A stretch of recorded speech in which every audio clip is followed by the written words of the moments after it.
সুপ্রিয় দর্শক, আপনাদের সবাইকে আমন্ত্রণ জানাচ্ছি এনটিভি নিয়মিত স্বাস্থ্য বিষয়ক আয়োজন স্বাস্থ্য প্রতিদিনে। আপনাদের সাথে রয়েছে আমি নুসরাত জাহান দীপা। দর্শক, আপনারা নিশ্চয়ই সবাই জানেন যে স্বাস্থ্য প্রতিদিন অনুষ্ঠানে আমরা সবসময় চেষ্টা করে থাকি স্বাস্থ্য বিষয়ক নানাবিধ সমস্যা, তার চিকিৎসা পদ্ধতি এবং এটির সাথে লাইফস্টাইল মডিফিকেশন কতটুকু গুরুত্বপূর্ণ সেই বিষয়গুলো কিন্তু আমাদের আলোচনার মধ্যে থাকে। দর্শক, আমাদের আজকের আলোচ্য বিষয় হচ্ছে উচ্চ রক্তচাপ বা হাইপারটেনশন। আর এই গুরুত্বপূর্ণ বিষয়টি নিয়ে কথা বলার জন্য আজ আমাদের সঙ্গে স্টুডিওতে উপস্থিত রয়েছেন একজন বিশেষজ্ঞ চিকিৎসক। আমরা আলোচনা শুরু করব, তবে তার আগে পরিচিত হয়ে নিচ্ছি আমাদের সেই অতিথির সঙ্গে। ডাক্তার আশরাফুল আলম সুমন 1985 সালের সেপ্টেম্বর মাসে ব্রাহ্মণবাড়িয়া জেলায় জন্মগ্রহণ করেন। তিনি 2009 সালে ইন্টারন্যাশনাল মেডিকেল কলেজ থেকে MBBS ডিগ্রি অর্জন করেন। এরপর তিনি চিকিৎসা বিজ্ঞানে উচ্চতর MD ডিগ্রি লাভ করেন। বর্তমানে তিনি ঢাকা মেডিকেল কলেজ হাসপাতালে কার্ডিওলজি বিভাগের কনসালটেন্ট হিসেবে কর্মরত। আপনাকে স্বাগত জানাচ্ছি আমাদের আজকের অনুষ্ঠানে। আপনাদেরকেও ধন্যবাদ। সায়েন্টিফিক ওয়েতে হাইপারটেনশন বা উচ্চ রক্তচাপ ডেফিনেশনটা আসলে কি? আমাদের হার্টের সাথে কিন্তু সারা শরীরে রক্তনালী একটা কানেক্টেড। হার্ট কিন্তু একটা পাম্প মেশিন, যদি আমি এক কথায় বলি। সেই পাম্প মেশিন যে ব্লাড পাম্প করে, সেগুলো কিন্তু রক্ত নালী দিয়ে সারা শরীর ঘুরে বেড়ায় চাপের কারণে। তো যখন ঘুরে বেড়ায়, এই রক্তগুলো যখন রক্তনালীর ওয়ালের মধ্যে প্রেশার তৈরি করে, সেই প্রেশারটাই হচ্ছে রক্তচাপ। আচ্ছা, যখন এটা বেশি হয়ে যাবে তখন আমরা এটা উচ্চ রক্তচাপ বলি। তো রোগীরা এটাকে নিজেরাই বলে যে প্রেশার লো হয়ে গেছে, হাই হয়ে গেছে। আমরা সেই জন্য এটাকে একটা বৈজ্ঞানিকভাবে গবেষণা করে দেখা গেছে যে বেশিরভাগ লোক এর মধ্যে যদি প্রেশার মেনটেন করে, তাহলে ওনার অর্গানগুলো বা এই জিনিসগুলো একটু ভালো থাকে। আচ্ছা, এর বেশি গেলে লং রানে অনেকের অনেক ধরনের প্রবলেমস তৈরি করে। সেই জন্য আমরা কিছু ডিমার্কেশন করে দিছি যে রক্তচাপের লেভেলটা আসলে কত হবে।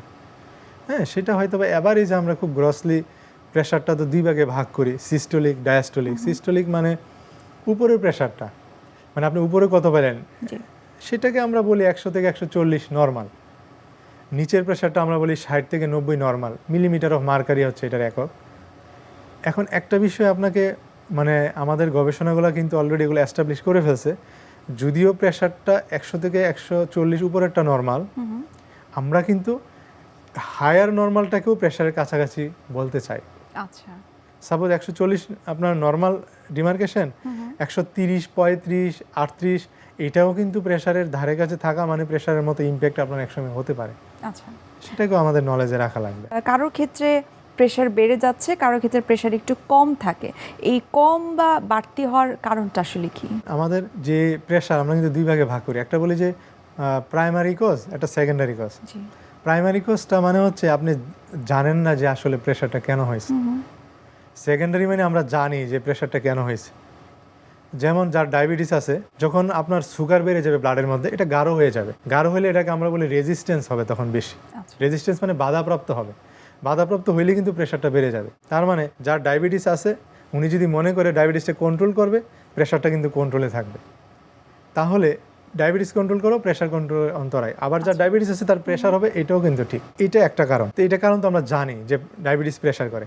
প্রাইমারি কজগুলো কিন্তু আমরা জানি না। সেকেন্ডারি কজগুলো এই জন্য আমাদের খুঁজতে হয় যে কারো ডায়াবেটিস আছে কিনা, তাহলে তার প্রেশার হবে।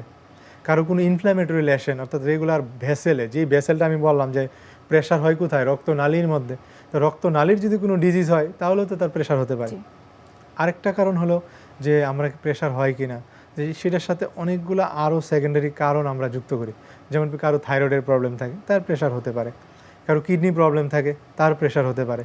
কারো ভাস্কুলাইটিস বলে যে ভেসেলের প্রবলেম, এগুলোর কারণে প্রেশার হতে পারে। কারো লবণ খাওয়ার প্রবণতা বেশি, প্রেশার হতে পারে।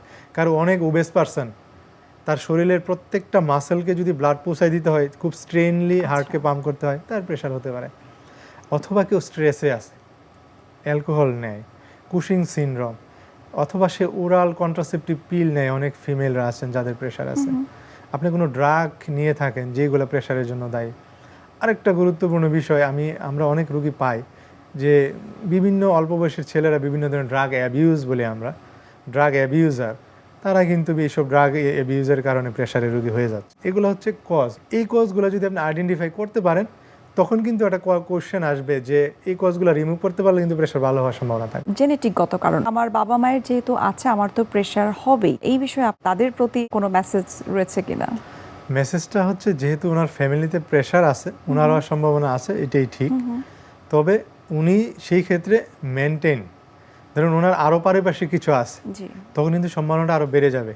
সেই জন্য ওনার উচিত হবে ওনার একটা সেডেন্টারি লাইফ থেকে একটু অ্যাক্টিভ লাইফ লিড করা। অ্যাক্টিভ বলতে বোঝাচ্ছি এক্সারসাইজ করা, মানে এক্সট্রা যেই সল্ট খাওয়ার একটা বিষয় থাকে এগুলো না খাওয়া, একটু ভেজিটেবল, গ্রিন লিফি ভেজিটেবলগুলো একটু বেশি নেওয়া, হ্যাঁ, একটু এক্সারসাইজের অভ্যাস থাকা, ওবেস থাকলে ওবেসিটি একটু কমানো, এই বিষয়গুলো যেন উনি একটু অ্যালার্টলি মেনটেন করে, তাইলে কিন্তু একটা ভালো সম্ভাবনাটা কিন্তু কমে যাবে। হাইপার টেনশন নিয়ে কিন্তু অনেক ধরনের মিসকনসেপশন রয়েছে, আপনার কাছে একটু জানতে চাই সেগুলো আসলে কি? আমাদের কাছে খুব বেশি আসে কি জানেন, অনেক বেশি প্রেশার নিয়ে রুগী ধরেন বাসায় শুয়ে আছে, যখন আর কন্ট্রোল করতে পারতেছে না, খুব মাথা ব্যথা হয়, হার্ট ফেলিয়ার হয়, হার্ট অ্যাটাক পর্যন্ত হতে পারে, কিডনি ড্যামেজ হয়, ব্রেন স্ট্রোক হয়, সব কিন্তু প্রেশার থেকেই হতে পারে। প্রেশার ধরেন 160, 70, 80, 90 হয়ে গেছে, সে দেখা গেছে আপনার তেঁতুল বা এই ধরনের কিছু একটা খেয়ে বাসায় শুয়ে আছে। তো আমাদের কাছে যখন আসছে অনেক দেরি করে আসছে, যখন আর কন্ট্রোল করতে পারে নাই, আমরা জিজ্ঞেস করি যে কী ব্যাপার, এতটুকু প্রেশার নিয়ে বাসায় শুয়ে আছেন, বসে আছেন, তখন আমাদের বলে না আমরা তো তেঁতুল সব খেয়ে দিছি, দেখতেছিলাম যে প্রেশারটা কমে কিনা। তো আমরা বলি যে যখন প্রেশার খুব বেশি হয়ে যাবে তখন তো আপনি আর কোনো বাসায় প্রোটোকল করার মতো অবস্থা নাই রোগীর। আপনার উচিত হবে, রুগীকে আমরা বলি যে আপনার উচিত হবে আপনি হাসপাতালে নিয়ে আসবেন, বিকজ এটার ইমার্জেন্সি, যেহেতু তার বুকে ব্যথা হচ্ছে, হার্ট ফেলিয়ার হচ্ছে, অথবা অন্য কোনো উপসর্গ হচ্ছে যেটা আপনি বাসায় মেনটেন করতে পারতেছেন না, তখন দেরি করার সুযোগ নাই।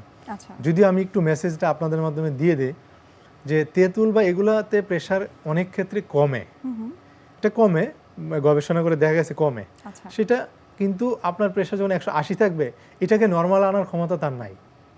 সেটা হচ্ছে আপনার রুটিন লাইফের একটা পার্ট হিসেবে আপনি টক একটু খেতে পারেন, পার্ট অফ লাইফ। কিন্তু এটাকে আপনি ওষুধ হিসেবে যখন খুব বেশি প্রেশার থাকবে, রুগী খারাপ হয়ে যাচ্ছে আর আপনি বাসায় মেনটেন করতেছেন এটা দিয়ে, তখন কিন্তু এটা কাজ করবে না। যেহেতু এটাতে পটাশিয়াম টার্টারিক অ্যাসিড থাকে, তো এটা একটু কমাইতে পারে, কিন্তু আপনার ইমার্জেন্সি সিচুয়েশন ম্যানেজ করার মতো ডেফিনেটলি না।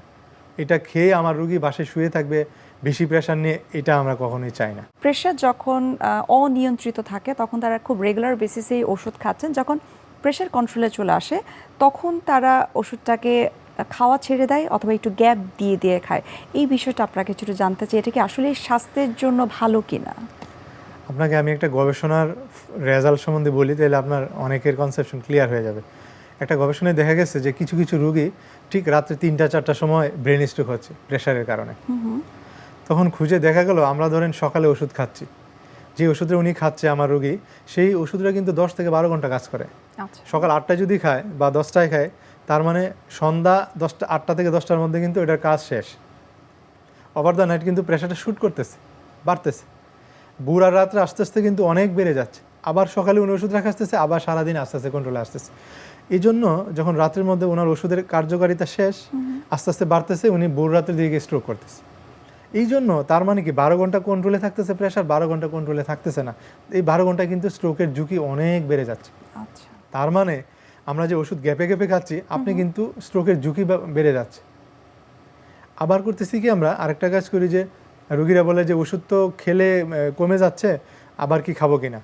ওষুধ খেলে যদি আপনার প্রেশার কন্ট্রোলে থাকে, তাহলে তো আপনি ওষুধ খেয়েই কন্ট্রোলে রাখবেন। হাইপারটেনশন নিয়ন্ত্রণের ক্ষেত্রে অনেকেই যখন প্রেশার কন্ট্রোলে চলে আসে তখন তারা ওষুধ খাওয়া বন্ধ করে দেয়, তারপর অনেকের ক্ষেত্রে দেখা যায় কোনো কারণে ভুলে গেল, পরের বেলায় তিনি সেই ওষুধটা ডাবল খেয়ে ফেলেন। এটার কোনো সাইড ইফেক্ট আছে কিনা?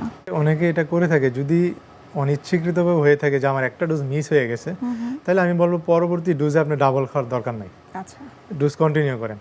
আবার অনেকে আছে যে ইচ্ছাকৃতভাবে গ্যাপ তৈরি করে, সেই ক্ষেত্রে কিন্তু আমি যেটা বললাম আপনি একটু আগে, যে তখন এইসব ক্ষেত্রে কিন্তু ব্রেন স্ট্রোকের ঝুঁকিটা বেড়ে যাবে। প্রেশার কিন্তু আমাদের মনে রাখতে হবে স্প্রিংয়ের মতো, আপনি চাপ দিয়ে যদি ছেড়ে দেন, এটা কিন্তু আগের চেয়ে বেশি শ্যুট করবে।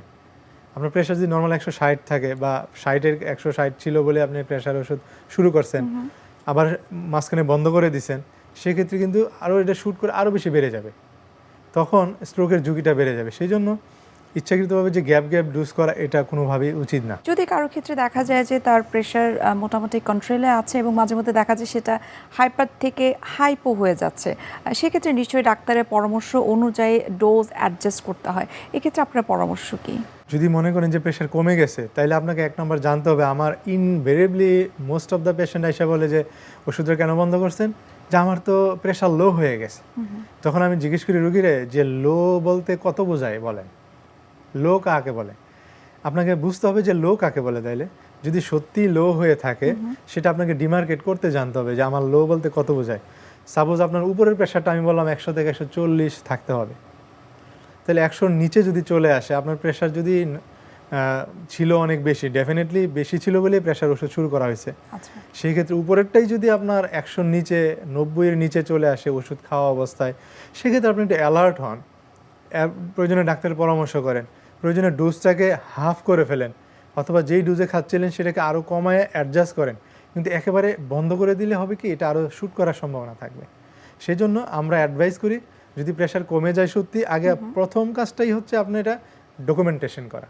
আচ্ছা, আপনি ফার্স্ট ডকুমেন্ট করেন যে ইয়েস আপনার প্রেশারটা আসলেই কমে যাচ্ছে, তখন আপনি ডাক্তারের পরামর্শক্রমে ওষুধের কীভাবে আপনি টাইট্রেট বা একটু কমাবেন সেটা আপনি অ্যাডজাস্ট করবেন। আদারওয়াইজ আপনি শুনছেন অথবা কেউ আপনাকে বলছে প্রেশার লো হয়ে গেছে, আপনি বন্ধ করে দিচ্ছেন, এটা আপনার ক্ষতির কারণ হবে বলে মনে করতেছি। অর্থাৎ ওষুধ খাওয়া না খাওয়া বা ডোজ কম বেশি করা পুরোটা বিষয় আসলে ডাক্তারের সাথে পরামর্শ করেই করা উচিত। আমরা এই বিষয়টি নিয়ে আরও বিস্তারিত আপনার কাছ থেকে জানার চেষ্টা করব। এই পর্যায়ে আমরা দেখে নিচ্ছি স্বাস্থ্য প্রতিদিনের নিয়মিত আয়োজন, কি খাবেন কেন খাবেন এই সেগমেন্টে। সুপ্রিয় দর্শক, আপনারা দেখছেন স্বাস্থ্য প্রতিদিন। এই পর্যায়ে আমরা দেখে নিচ্ছি বিভিন্ন খাদ্যের পুষ্টি গুণাগুণ নিয়ে আমাদের পুষ্টিবিদের পরামর্শ। বিভিন্ন কারণে উচ্চ রক্তচাপ দেখা দিতে পারে। বর্তমানে আমি এমন অনেক পেশেন্ট পাই যাদের বয়স খুব বেশি না, কিন্তু তারপরেও অস্বাস্থ্যকর জীবনযাপন, বাহিরের খাবার অনেক বেশি গ্রহণ করা, পাশাপাশি আনহেলদি লাইফস্টাইল, অর্থাৎ সারাদিন শুয়ে বসে থাকি, স্কুলে যাচ্ছে গাড়িতে করে, হাঁটা চলাফেরা মুভমেন্ট অ্যাক্টিভিটিস একেবারেই হচ্ছে না। এই ধরনের বাচ্চাদের মধ্যেও কিন্তু উচ্চ রক্তচাপ দেখা দিতে পারে। উচ্চ রক্তচাপ দেখা দিলে সবার প্রথমেই যে কাজটি করতে হবে, অবশ্যই একজন বিশেষজ্ঞ ডাক্তারের শরণাপন্ন হয়ে তিনি যে মেডিকেশন দিবেন, যে ওষুধগুলো দিবেন, সেগুলো নিয়মিত সঠিক পরিমাণে গ্রহণ করতে হবে।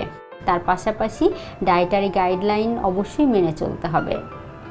উচ্চ রক্তচাপ দেখা দিলে সবার প্রথমে আমরা যে বিষয়টি বলি সেটি হচ্ছে লবণ অতিরিক্ত খাওয়া যাবে না, কাঁচা লবণ খাওয়া যাবে না, রান্নায় কম পরিমাণ লবণ ব্যবহার করতে হবে। এর পাশাপাশি আমাদের আরও বেশ কিছু পুষ্টি উপাদানের দিকে খেয়াল রাখতে হবে। আমরা সবসময় আসলে বলে থাকি যে লবণ বেশি খেলাম না, কিন্তু লবণটা ভেজে খাচ্ছি। এই সমস্যা অনেক পেশেন্ট এসে বলেন যে ম্যাডাম আমি লবণ কাঁচা খাই না, বেশি খাই না, কিন্তু ভেজে একটু পাতে লবণ খাই। এই পাতে লবণ খাওয়াটাও ভেজে হোক কাঁচা হোক এড়িয়ে চলতে হবে। যখন উচ্চ রক্তচাপ দেখা দিয়ে থাকে, হঠাৎ করেই আমাদের প্রেশারটা বেড়ে গেলে আমরা অনেকেই আচার খেয়ে ফেলি, মনে করে আচার যেহেতু টক, সেটা খেলে হয়তো প্রেশারটা কমাতে সেটি সাহায্য করবে। এই ধারণাটি একেবারেই ভুল, কারণ যখন তৈরি করা হয় আচার, সেখানে অনেক বেশি পরিমাণে লবণ এবং টেস্টিং সল্ট ব্যবহার করা হয়ে থাকে। সেটা টক ঠিক আছে, কিন্তু এই লবণ, তেল, মশলা যে ব্যবহার করা হচ্ছে, এই তেল মশলা সমৃদ্ধ যখন আপনি আচারটি গ্রহণ করছেন, সেটি কিন্তু আপনার প্রেশার কমানোর পরিবর্তে বাড়িয়ে দিবে। পাশাপাশি ক্যাচআপ বা আমরা বিভিন্ন ধরনের সস খেতে পছন্দ করি।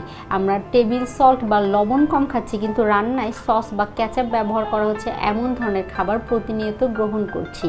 এতে করেও কিন্তু উচ্চ রক্তচাপের সমস্যা যাদের রয়েছে, সমস্যা আরও বেড়ে যেতে পারে, বা নিয়মিত এই জাতীয় খাবার খাওয়ার ফলে উচ্চ রক্তচাপজনিত সমস্যা দেখা দিতে পারে। তাই অবশ্যই রান্নায় যে কোনো সস, ক্যাচআপ ব্যবহার করা থেকে বিরত থাকতে হবে যদি আপনার উচ্চ রক্তচাপ দেখা দিয়ে থাকে। পাশাপাশি প্রচুর পরিমাণে ফলমূল, শাকসবজি গ্রহণ করতে হবে, কারণ উচ্চ রক্তচাপ নিয়ন্ত্রণের ক্ষেত্রে এগুলো সাহায্য করে থাকে। আর একটি বিষয় মাথায় রাখতে হবে, উচ্চ রক্তচাপ কিন্তু পরবর্তীতে বিভিন্ন ধরনের সমস্যা তৈরি করে। তার মধ্যে অন্যতম দুটি হচ্ছে কিডনির সমস্যা তৈরি করতে পারে, হার্টের যে কোনো জটিলতা দেখা দিতে পারে। তাই অবশ্যই উচ্চ রক্তচাপ দেখা দিলে একজন বিশেষজ্ঞ ডাক্তারের শরণাপন্ন হতে হবে। পাশাপাশি একজন পুষ্টিবিদের পরামর্শ নিয়ে সঠিক খাদ্য তালিকা মেপে সেগুলো গ্রহণ করার চেষ্টা করতে হবে। আপনার কাছে এখন একটু জানতে চাইবো, যেটি অনেকেরই হয়তো কোয়ারিজ থাকে যে আমার হাইপারটেনশন হয়েছে, কিন্তু আমি আসলে ওষুধ খেতে চাচ্ছি না, কারণ ওষুধ একবার শুরু করলে সারা জীবন খেতে হবে। এই ভীতিটা থেকে অনেকে ওষুধ নিতে চায় না। তো ওষুধ ছাড়া বা ওষুধ খাওয়ার পাশাপাশি আর কোন কোন বিষয়গুলো তিনি যদি মেনটেন করেন, তাহলে তিনি সুস্থ থাকতে পারবেন এবং তার প্রেশার কন্ট্রোলে থাকবে? এটা আমি দুইটা কথা বলবো। এক নম্বর হচ্ছে যে যারা যে ওষুধ খেলে সবসময় খেতে হবে বিষয়টা তখনই সত্য হবে যখন আপনার প্রেশার কন্ট্রোল করা যাবে না। আচ্ছা যদি সেকেন্ডারি অর্থাৎ এমন কোনো কারণ থাকে যে কারণে আপনার প্রেশারটা হয়েছে, ওই কারণগুলোকে রিমুভ করতে পারলে কিন্তু আপনি ওষুধ বন্ধ করতে পারবেন। আপনি ওয়েল ডায়াবেটিস কন্ট্রোল করলে, কিডনি সমস্যা থাকলে সেগুলোকে কন্ট্রোল করলে, অথবা লবণ খাওয়ার প্রবণতা বেশি থাকলে, অথবা আপনার কোনো ওষুধের কারণে যদি প্রেশার বেড়ে, এগুলো আপনি কন্ট্রোল করলে আপনার প্রেশার ওষুধ যে পরিমাণ ডোজটা নিতেন হয় ডোজ কমাতে পারবেন, অথবা ওষুধও কিছু কিছু ক্ষেত্রে ডিজিজটা রিমুভ হলে সম্ভব। আচ্ছা এর সাথে আমরা আর কিছু অ্যাডভাইস দিই যে এই মেজারগুলো নিলে আপনার ওষুধ না খেয়েও কিছুটা প্রেশার কন্ট্রোল করা সম্ভব। যেমন এর মধ্যে 1 নম্বর ওবেসিটি। যদি পার্সনটা ওবেস থাকে, খুব ওজন থাকে উনি যদি 10 কেজি ওজনেরও বেশি কমায়, 5 থেকে 20 মিলিমিটার অফ মার্কারি পর্যন্ত কিন্তু প্রেশার কমানো সম্ভব। আচ্ছা 4টা মেজারের মধ্যে এটা একটা। 2 নম্বর হচ্ছে আমরা বলি যে লবণ, আপনি এক্সট্রা কোনো প্রকার লবণ খাবেন না, সেই ক্ষেত্রে কিন্তু আমরা 5 থেকে 7 প্রেশার কমানো সম্ভব। আরেকটা বিষয় আমরা বলি, এটা বলে ড্যাশ ডায়েট, অর্থাৎ dietary approach for stop hypertension. আপনি যদি গ্রিন লিফি ভেজিটেবলগুলো খান, প্রিজার্ভ ফুড, আমরা অনেকে ধরেন সিঙ্গারা সমোসা এগুলো প্রিজার্ভ ফুড থাকে, ফ্রিজিং করে খায়, এগুলো এই ধরনের ফুডগুলো বাদ দিয়ে গ্রিন লিফি ভেজিটেবলগুলো খায়, তাহলে এই ড্যাশ ডায়েট প্রোটোকল ফলো করলে আপনার প্রেশার কমতে পারে। আরেকটা বলি লাস্ট, এক্সারসাইজ। আপনি সপ্তাহে 7 দিনের মধ্যে 5 দিন আধা ঘন্টা করে যদি হাঁটাহাঁটি করেন, আপনার প্রেশার 5 থেকে 7 কমার সম্ভাবনা থাকবে। তাহলে এই 4টা মেজার যদি আপনি নেন, হিসাব করে দেখেন আপনার কিন্তু 10 to 20 মিলিমিটার মার্কারি প্রেশার কমতেছে। জি তাইলে কিন্তু ওষুধের উপর চাপটা কমবে এবং একসময় এবং হয়তো আপনি যে 4টে বিষয়ের কথা বললেন সেই বিষয়গুলো কিন্তু মেনটেন করতে পারলে শুধুমাত্র হাইপারটেনশন নয়, সব ধরনের ডিজিজকে প্রিভেন্ট করা সম্ভব। আপনাকে অসংখ্য ধন্যবাদ হাইপারটেনশন নিয়ে এত বিস্তারিতভাবে আমাদেরকে বিভিন্ন তথ্য দেওয়ার জন্য। শুভকামনা রইল এনটিভির পক্ষ থেকে। আপনাদেরকে ধন্যবাদ। সুপ্রিয় দর্শক, এতক্ষণ আপনারা দেখছিলেন এনটিভি নিয়মিত স্বাস্থ্য বিষয়ক আয়োজন স্বাস্থ্য প্রতিদিন। এ পর্যায়ে আমরা দেখিয়ে নিচ্ছি আমাদের আগামী পর্বে কি থাকছে। আমরা আর্থ্রাইটিস যেটাকে বলি, যেটা শীতের সময় বা ঠান্ডা ওয়েদারে বেড়ে যায়, হ্যাঁ, এটার পিছনে বেশ কিছু কারণ রয়েছে। দেখা গেছে যে আমাদের এই সময়টা ব্লাড সার্কুলেশন কম হয়, ব্লাড মানে একটু ক্লট হয়ে যায়। এছাড়া আমাদের শীতের সময় কিন্তু অ্যাক্টিভিটিস কমে যায়। আমরা মনে করি যে একটু ঠান্ডা ওয়েদার, বাইরে যাব না, সো আমরা দেখা যায় যে কম্বল বা ইয়ের মধ্যে থাকার চেষ্টা করি, যার কারণে জয়েন্টের ভিতর নিউট্রিশনটা কম পৌঁছে, যার কারণে এই ধরনের সমস্যাগুলো একটু শীতে বেড়ে যায়। বিশ্বের যে কোনো প্রান্ত থেকে যে কোনো সময় এনটিভি জনপ্রিয় অনুষ্ঠান স্বাস্থ্য প্রতিদিন দেখতে আপনারা ভিজিট করতে পারেন আমাদের পূর্ণাঙ্গ পোর্টাল www.ntvbd.com এ। এছাড়াও এনটিভির বিভিন্ন ধরনের জনপ্রিয় অনুষ্ঠান এবং নিউজ আপডেট পেতে আপনারা ভিজিট করতে পারেন আমাদের ইউটিউব চ্যানেল এবং ভেরিফাইড ফেসবুক পেজে। সুপ্রিয় দর্শক, আজ এখানে শেষ করতে হচ্ছে। দেখা হবে আবারও আপনাদের সঙ্গে। সে পর্যন্ত আপনারা সবাই ভালো থাকুন, সুস্থ থাকুন। আল্লাহ হাফেজ।